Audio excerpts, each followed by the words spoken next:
Drew Scott, do programa Irmãos à Obra, desapareceu da TV por mais de um ano e os fãs não faziam ideia do que estava acontecendo. Em 2019, algo começou a atacar seu corpo por dentro. Os médicos fizeram inúmeros exames, procurando por lupus, verificando possíveis doenças neurológicas, mas nada fazia sentido. Sua mente ficou confusa. Seu corpo não tolerava o calor. Ele perdeu a energia para ficar em pé no set de filmagem. E o mais assustador, ninguém sabia o que estava matando-o. Quando finalmente encontraram a resposta, o estrago já estava feito. Hoje, vamos revelar a doença oculta que quase acabou com sua carreira e a dolorosa verdade que ele escondeu de milhões de telespectadores. A história do nascimento de Drew Scott começa em uma sala onde todos pensavam que a parte mais difícil já havia passado. Era 28 de abril de 1978, em Vancouver, e Joanne Scott acabara de dar à luz Jonathan. O médico saiu, pronto para seguir com seu dia, e Joanne pôde respirar pela primeira vez em horas. Então, uma enfermeira se inclinou para a frente com um olhar estranho e sussurrou que sentia outro batimento cardíaco. A mente de Joanne congelou. Mais tarde, ela brincou dizendo que suas primeiras palavras foram algo que não poderia repetir em público. Mas Drew se lembra dela exclamando, "Oh, shh", em descrença. 4 minutos após a chegada de Jonathan, Drew veio ao mundo. Não havia qualquer indício de gêmeos, pois, em 1978, ultrassonografias eram raras, a menos que algo parecesse errado. E os batimentos cardíacos do menino estavam tão perfeitamente sincronizados que até mesmo ouvidos treinados não perceberam. Para os escoceses, a surpresa não foi apenas grande, foi transformadora. 2 filhos em vez de um, 2 futuros se desdobrando simultaneamente. À medida que o choque inicial diminuía, a vida familiar deles tomava forma em uma tranquila fazenda de cavalos em Maple Ridge. Jim e Joanne tinham vindo da Escócia e construíram sua casa com as próprias mãos. A terra era acidentada e as tarefas intermináveis, mas os meninos aprenderam a amar aquele ritmo. Havia manhãs em que o frio penetrava seus casacos enquanto carregavam ração pelo quintal. Havia tardes em que corriam com os cavalos pelos campos abertos, sentindo como se o mundo se estendesse infinitamente. Joanne se juntou a eles nas aulas de karatê e os incentivava a manter a disciplina. Seus pais os mantiveram em um caminho firme, porém amoroso, ensinando-os a economizar dinheiro, consertar o que quebrava e perseverar mesmo quando as coisas ficavam difíceis. Aquela vida no rancho forjou neles resiliência antes mesmo de saberem o que a palavra significava. Ensinou-lhes a trabalhar, a tentar e a se reerguer. Aos 7 anos, Drew e Jonathan queriam criar algo próprio. Essa faísca levou a Jam Enterprises, um pequeno negócio cujo nome foi criado por John, Andrew e a mãe. Eles embrulhavam cabides em nylon macio, adicionavam pequenas decorações de rosas e os levavam de casa em casa, vendendo-os com sorrisos tímidos e muita esperança. A proposta deles era simples, mas o esforço não. Às vezes, as portas batiam. Às vezes, as pessoas compravam 5 de uma vez. Então, um atacadista fez um pedido enorme, daqueles que fazem os olhos deles brilharem. Os rapazes ganharam quase $15 mil, um valor que parecia mágico. Na década de 1980, Joanne os orientou em relação a faturas e entregas, transformando seu pequeno negócio em uma verdadeira lição de administração. Aquele primeiro sucesso mostrou a eles que o dinheiro podia vir do trabalho árduo e que o trabalho em equipe importava mais do que o talento. Pouco tempo depois, o mundo deles deu uma guinada estranha e colorida. Aos 8 anos, eles se tornaram palhaços mirins. Drew ficou com o cabelo cacheado e Jonathan com covinhas. Parecia bobagem. E era. Mas esses trabalhos rendiam até $100 por hora. Eles se apresentavam em desfiles e festas de aniversário, cobertos de tinta e equilibrando adereços enquanto as crianças riam ao redor. Drew gostava da adrenalina, da sensação de prender a atenção de todos. Ele também gostava de comprar doces para os amigos com o dinheiro que ganhavam. No entanto, a maquiagem, os figurinos e as longas preparações os desgastaram. Eventualmente, eles se afastaram, mas esses momentos incentivaram Drew a se dedicar à atuação. Eles o ensinaram a ler o público e a manter a atenção das pessoas, algo que o ajudaria muito mais do que ele imaginava. A infância deles transcorreu com estrutura e amor exigente. Jim acreditava no trabalho em qualquer idade e insistia para que eles arrumassem empregos assim que pudessem. Não importava se eles vendiam cabides, faziam palhaçadas ou cuidavam do rancho.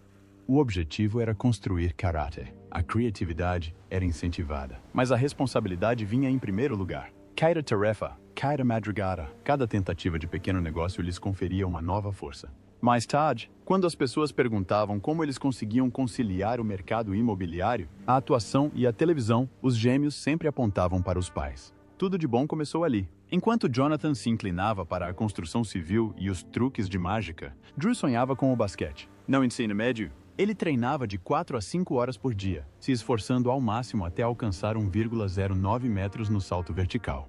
Era o tipo de número que fazia os treinadores hesitarem. Ele entrou para o time da Universidade de Calgary, mas uma lesão o impediu de jogar uma partida oficial.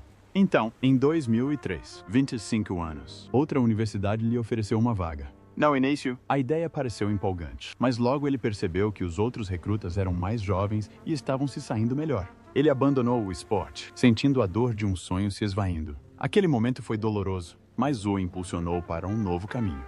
O mercado imobiliário os aguardava do outro lado daquela decisão, embora ele não o visse com clareza na época. Aos 18 anos, ao ingressarem na universidade, os gêmeos compraram seu primeiro imóvel. A maioria dos estudantes mal conseguia pagar o aluguel, mas Drew e Jonathan encontraram uma casa para reformar por $200 mil com um financiamento direto com o vendedor, que exigia apenas $250 de entrada. Eles a reformaram, sublocaram quartos por $800 cada, moraram de graça e venderam a casa um ano depois com um lucro de $50 mil.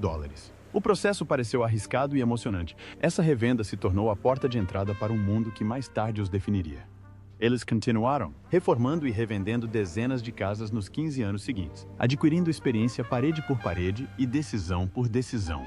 Drew se desdobrava em trabalhos extras para sobreviver. Comissário de bordo, personal trainer, designer de sites, segurança de shopping, garçom e até gerente de uma loja de biquínis. Nada durou muito, mas cada emprego lhe ensinou algo sobre pessoas e pressão. Mesmo com todo esse trabalho, a estabilidade parecia distante. Ele precisava de mais controle, principalmente quando os corretores de imóveis continuavam a lhes causar prejuízos com maus negócios. Então, em 2004, depois de perder milhares de dólares devido à má representação, Drew decidiu que já era o suficiente. Ele tirou sua licença de corretor de imóveis para poder proteger cada centavo que ganhavam. Com os 2 irmãos licenciados, eles cuidavam de tudo sozinhos. Essa escolha preparou o terreno para o império deles. Mais tarde, no mesmo ano, eles lançaram a Scott Real Estate Incorporated. Era um sistema completo sob o mesmo teto. Drew encontrava e negociava imóveis. Jonathan os projetava, reformava e preparava para venda. Eles abriram escritórios em Vancouver, Calgary e Las Vegas, chegando a realizar até 10 reformas simultaneamente. Eles se tornaram milionários muito antes de a televisão sequer mencionar seus nomes. Mesmo assim, Drew persistiu em seus sonhos de ser ator. Sua carreira inicial foi repleta de pequenos lampejos, mas sem o brilho que almejava. Ele participou de Breaker High em 1997 e Smallville em 2001, geralmente como figurante ou personagem secundário não creditado.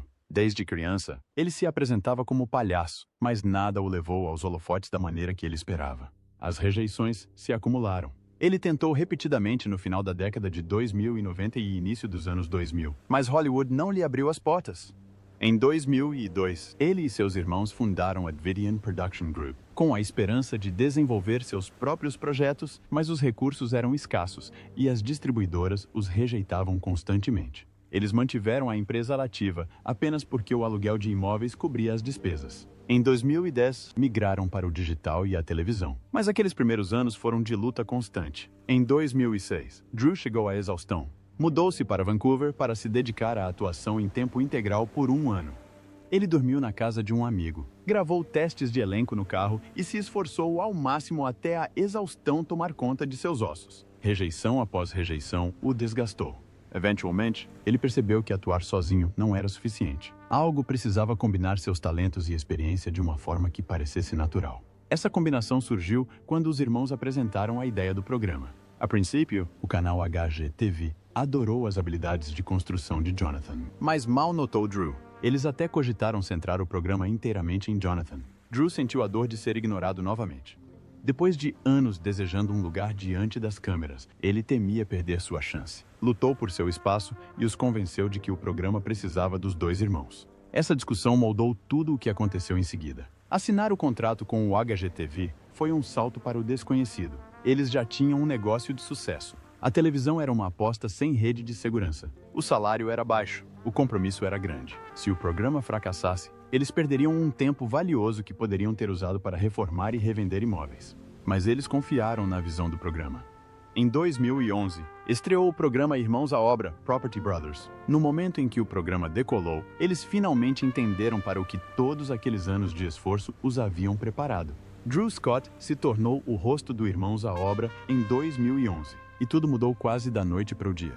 O programa começou de forma discreta, mas assim que os primeiros episódios foram ao ar, mais de 1,5 milhões de pessoas sintonizavam a cada semana. Famílias o viam convencer proprietários nervosos a arriscarem casas que pareciam sem esperança. Seu sorriso fazia parecer fácil, mas a verdade era mais complexa. Ele já tinha 15 anos de experiência no mercado imobiliário, negociando negócio após negócio, até que negociar se tornou tão natural quanto respirar.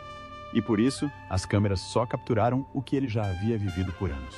Os primeiros episódios foram filmados em Vancouver e o ritmo era intenso. Em 2 anos, a marca se expandiu para produtos derivados, outros produtos e cobertura da imprensa nacional. Prêmios vieram em seguida. Seus nomes se tornaram familiares em lares muito além do Canadá, e Drew sentiu a onda impulsionando sua vida em direções que ele jamais imaginara. Esse sucesso se baseava em algo real. Muito antes de alguém sequer saber da existência do programa, Drew e Jonathan administravam a Scott Real Estate Inc. Eles trabalhavam com clientes reais desde 2004 e reformavam casas, com orçamentos apertados muito antes de qualquer produtor apontar uma câmera para eles. As reformas que você via na televisão muitas vezes eram feitas em apenas 3 semanas, porque os irmãos estavam fazendo tudo de verdade. Durante a primeira temporada, eles filmaram 5 casas em 4 meses. Às vezes, os dias chegavam a 16 horas e ainda pareciam curtos demais.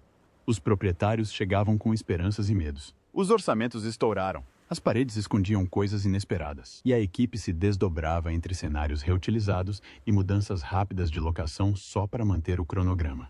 Drew trabalhava no meio de tudo isso, alternando entre apresentador, negociador e tomador de decisões com tanta frequência que os papéis se misturavam. Conforme o programa crescia, novas ideias surgiam. Em 2013, chegou a fase de compra e venda. Logo depois, veio Irmão contra Irmão, mais tarde, Lar para Sempre.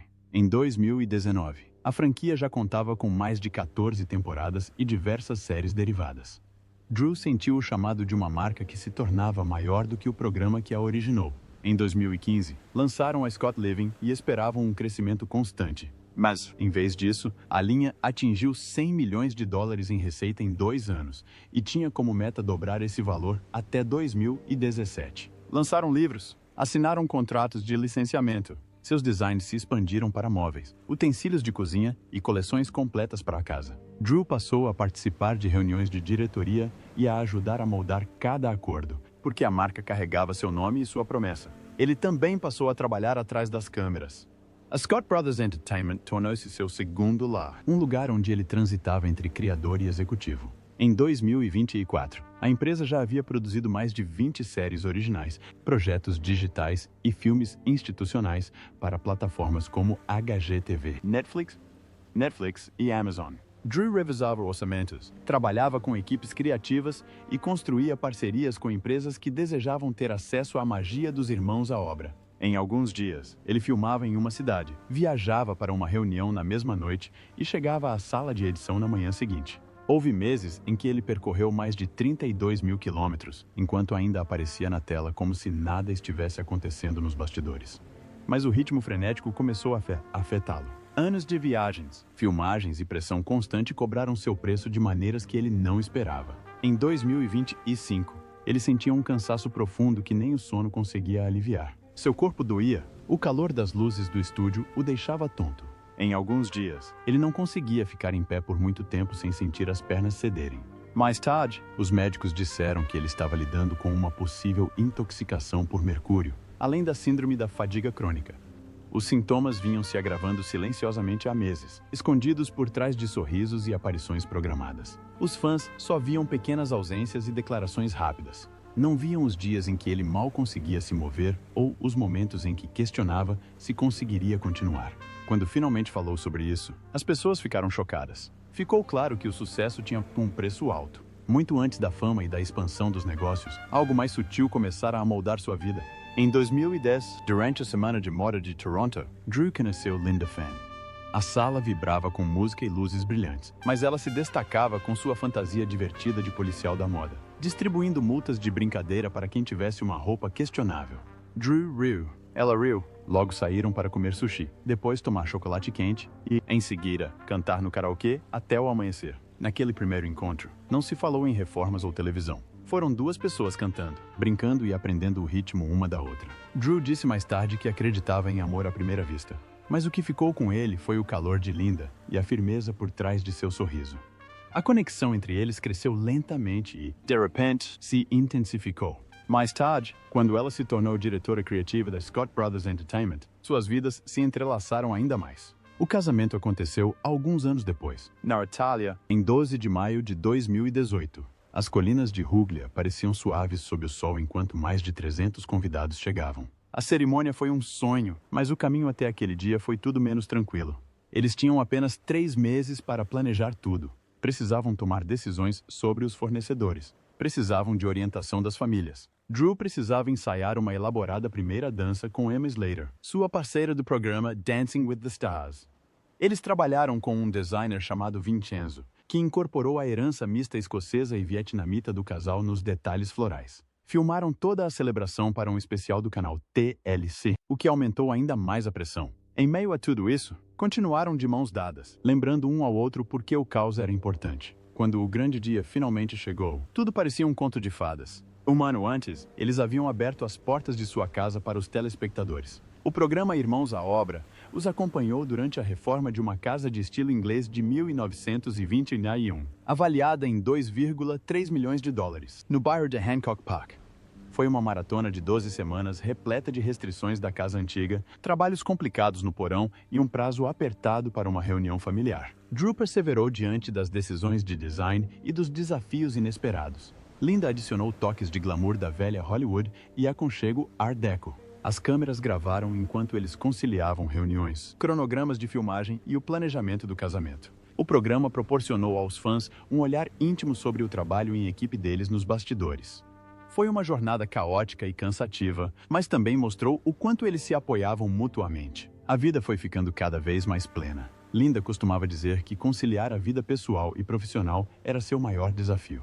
Ela administrava projetos criativos enquanto se preparava para a maternidade. Drew enfrentava problemas de saúde enquanto a apoiava. Quando deram as boas-vindas ao filho, Parker James, em maio de 2022, foi como um milagre. Eles haviam passado 2 anos passando por tratamentos de fertilização in vitro, FIV, e inseminação intrauterina, IQIU, carregando consigo esperança e decepção ao longo do caminho. No dia em que Parker chegou, no 4º aniversário de casamento deles, tudo pareceu mais luminoso. 2 anos depois, em maio de 2024, a filha deles, Piper Ray, juntou-se à família. A segunda gravidez de Linda foi difícil. Ela lidou com inchaço e exaustão, e dependeu muito de Drew. Ele cancelou viagens, diminuiu o ritmo das filmagens e se concentrou em cuidar dela. A casa deles ficou mais barulhenta e mais silenciosa ao mesmo tempo, repleta de fraldas, risadas e longas noites. Drew costumava brincar que Parker substituiria Jonathan nos negócios da família um dia. Essas 2 vidas simples mudaram seu ritmo, mesmo que o mundo ao seu redor continuasse girando rapidamente. E então veio o processo judicial que abalou sua imagem. Em 2019, os recém-casados Mindy e Paul King, de Las Vegas, apareceram em um episódio chamado Apostas e Prêmios. Eles gastaram quase $200 mil em uma reforma completa feita pela equipe do programa. Após as filmagens, alegaram que sua casa estava repleta de problemas. Apontaram para a fiação elétrica que os preocupava, portas que não fechavam direito, eletrodomésticos arranhados por rejunte solto e quase 90 problemas listados no total. Eles entraram com um processo em 2021 contra a Villa Construction. O Conselho Estadual de Empreiteiros de Nevada analisou as alegações e confirmou 10 deficiências, estimando os reparos em $94.672. Os Kings se sentiram ignorados e disseram que ninguém respondeu às suas perguntas após o término das filmagens. Mesmo que Drew e Jonathan não tenham sido citados no processo, o público ainda os associou aos problemas. As manchetes repetiam seus nomes. Os fãs questionaram se o programa cumpriu o que prometeu. A história se espalhou online. Pessoas que nunca tinham assistido ao episódio começaram a descrevê-lo com uma briga entre donos de casa comuns e uma enorme máquina de televisão. Os Kings disseram que se sentiram enganados e abandonados. Mostraram fotos de armários deformados, tinta descascando e fios expostos. Disseram que gastaram mais dinheiro consertando as coisas depois que as câmeras foram embora. Suas reclamações inspiraram outras pessoas que participaram de programas de reforma de casas a compartilhar suas próprias frustrações. Fóruns se encheram de relatos. Artigos questionavam como os reality shows lidavam com o controle de qualidade. Os Kings se tornaram um símbolo de algo maior, e o dano à reputação dos irmãos persistiu. Mesmo que não fossem pessoalmente responsáveis, seus rostos e vozes estavam por toda parte no programa. Os telespectadores viam a marca antes de verem a produtora. Os veículos de comunicação usavam suas imagens em todas as matérias. Os críticos questionavam a confiabilidade das transformações na tela. Drew e Jonathan divulgaram comunicados, se distanciando das acusações, mas a sombra permaneceu por um tempo. Toda a situação os fez lembrar que a fama tem dois lados. A doença te eleva rapidamente e te testa na mesma velocidade. A saúde de Drew Scott começou a piorar de uma forma que parecia estranha até para ele. Foi por volta de 2019 que os fãs perceberam que ele não estava aparecendo nas telas como antes. No início, parecia uma gripe comum, mas os sintomas foram se acumulando. Ele se sentia cansado o tempo todo, tão cansado que até tarefas simples pareciam difíceis. Sua mente estava lenta e confusa. Ele sentia dores de estômago frequentes e o calor piorava tudo. Os dias se transformaram em semanas, depois em meses, e em vez de melhorar, ele sentia seu corpo se afastando cada vez mais do normal. Ele consultou diversos médicos, na esperança de que alguém ligasse os pontos. Alguns investigaram doenças autoimunes como o lúpus. Outros pensaram que poderia ser um problema neurológico raro. Nada se encaixava perfeitamente. E a incerteza o assustava. Finalmente, após meses de confusão, ele descobriu a verdade. Ele tinha intoxicação por mercúrio combinada com síndrome da fadiga crônica. Isso explicava o cansaço, a névoa mental, as estranhas ondas de fraqueza e dor. A exposição ao mercúrio foi desconhecida. Talvez algo que ele tenha comido, talvez algo no ambiente. Seja qual for a fonte, o dano foi real e o atingiu com mais força do que ele esperava. À medida que os sintomas se acumulavam, ele teve que diminuir o ritmo e depois diminuir ainda mais. Logo, ele se afastou completamente das filmagens de Irmãos à Obra e de outros projetos. Ele passou mais de um ano longe dos sets de filmagem e viagens a trabalho. Jonathan continuou trabalhando sozinho em vários projetos enquanto Drew se concentrava no tratamento e no repouso. Esse silêncio repentino em uma vida que costumava ser agitada e barulhenta era perturbador. No entanto, ele precisava disso para se curar. Manteve os fãs atualizados nas redes sociais, publicando sobre os dias bons e ruins, e sobre como era difícil conviver com algo que ninguém podia ver. Também compartilhou o peso emocional de uma doença que muda a cada dia. Quando finalmente retornou em 2020, sua abordagem mudou. Ele escolheu seus projetos com mais cuidado e ficou mais perto de casa. A recuperação o ensinou que a saúde não pode ser deixada de lado, nem mesmo pelo trabalho que ama. Durante todo esse longo período, ele continuou usando o Instagram e o YouTube para explicar o que estava acontecendo. Falou sobre a frustração de ouvir um diagnóstico após o outro que nunca se encaixava. Falou sobre o medo que cresce quando seu corpo muda de maneiras que você não pode controlar. Acima de tudo, admitiu o quanto a tensão mental o machucava. Tentando manter a esperança, tentando controlar o estresse, tentando manter a fé de que eventualmente algo melhoraria. Ele se apoiava em Jonathan com frequência e se sentia grato por seu irmão. Entender o que o silêncio significava quando as palavras eram cansativas demais. Sua honestidade aproximou milhares de fãs. As pessoas viram um lado diferente dele, um lado vulnerável, e compartilharam suas próprias histórias com ele. Para muitos, ele se tornou a prova de que é possível enfrentar algo invisível e ainda assim seguir em frente. Então, em novembro de 2024, algo perturbador aconteceu. Uma série de vídeos no YouTube afirmou repentinamente que Drew Scott havia morrido em um acidente de carro em Ontário. Um vídeo intitulado Tragédia de Partir o Coração de Drew Scott e sua esposa, Linda, descrevia um falso acidente às 3h da manhã do dia 19 de novembro. O vídeo dizia que ele havia batido em um caminhão, ficado preso, inconsciente e não sobreviveu. Os criadores chegaram a adicionar um caixão fechado e mulheres chorando para dar a impressão de realidade. Na parte inferior do vídeo, escreveram discretamente que as imagens e as vozes eram editadas ou sintéticas. Mesmo assim, o vídeo teve mais de 16 mil visualizações e causou pânico. O canal responsável, conhecido por espalhar notícias falsas sobre a morte de celebridades, chegou a afirmar que Jonathan havia feito uma declaração pública. Nada disso era verdade. Nenhuma fonte oficial confirmou a informação. Alguns dias depois, Drew postou uma foto no Instagram, sorrindo em um jogo dos Lakers, esclarecendo tudo instantaneamente. Ele estava vivo e bem. No entanto, a notícia falsa se espalhou rapidamente antes disso. Fãs correram para o Facebook, comentários do YouTube e fóruns perguntando se ele havia falecido. Alguns acreditaram em cada palavra porque as miniaturas pareciam emocionantes e convincentes. Sites de notícias como Meow e Sportska se apressaram em explicar que a história era falsa. E ninguém da família de Drew ou do canal HGTV disse nada sobre uma tragédia. Muitos fãs expressaram tristeza genuína antes de descobrirem que tudo era uma farsa. As postagens de Drew ajudaram a dissipar o medo. Sua simples presença online foi suficiente para afastar a mentira. Mesmo assim, a farsa deixou marcas. Muitos perceberam como se tornou fácil para criadores de conteúdo online distorcerem a verdade para criar algo dramático em busca de visualizações. Alguns até admitiram que seus vídeos misturavam fatos e ficção propositalmente para obter mais cliques. Eles usaram áudio alterado, rostos sintéticos e histórias que soavam verossímeis, mas eram completamente inventadas. A farsa de Drew Scott tornou-se um exemplo claro de como essas táticas podem gerar pânico, lucrar com a dor e minar gradualmente a confiança das pessoas em notícias verdadeiras. Com o fim de toda essa agitação, a vida de Drew começou a entrar em um ritmo mais tranquilo. Após o término do formato original de Irmãos, a obra, em 2019, ele se dedicou a projetos menores e mais significativos. Irmãos à Obra, Lar para Sempre estreou naquele mesmo ano. Em vez de percorrer dezenas de casas por temporada, a primeira temporada teve apenas 8 residências. Esse ritmo mais lento permitiu que os irmãos se conectassem mais com as famílias e se aprofundassem em cada história. Uma casa em Richmond, comprada por $500 mil em 2015, foi reformada e posteriormente vendida por $989 mil em 2018.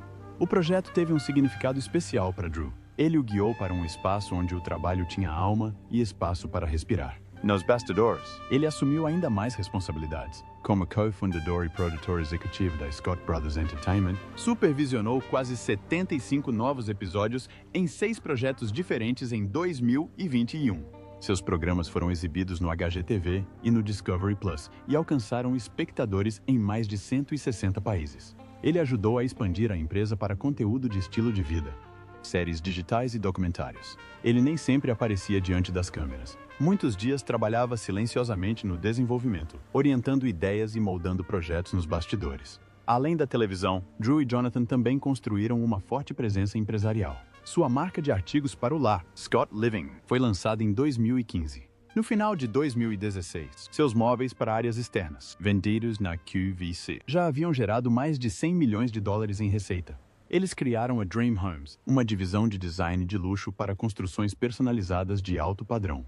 O primeiro livro deles, Dream Home, foi lançado em abril de 2016 e entrou na lista do New York Times em 9º lugar. O livro de memórias, It Takes Two, chegou às livrarias em setembro de 2017. Eles fizeram parceria com a Target para reformas de bibliotecas escolares e também trabalharam com grandes varejistas em linhas de produtos exclusivas. Esses empreendimentos permitiram que Drew se afastasse das filmagens constantes sem perder o sucesso. Enquanto tudo isso crescia, Drew se manteve ativo na filantropia. Ele e Jonathan apoiaram a Habitat for Humanity por anos. Em 2017, eles foram nomeados humanitários da Habitat, a maior honraria do grupo.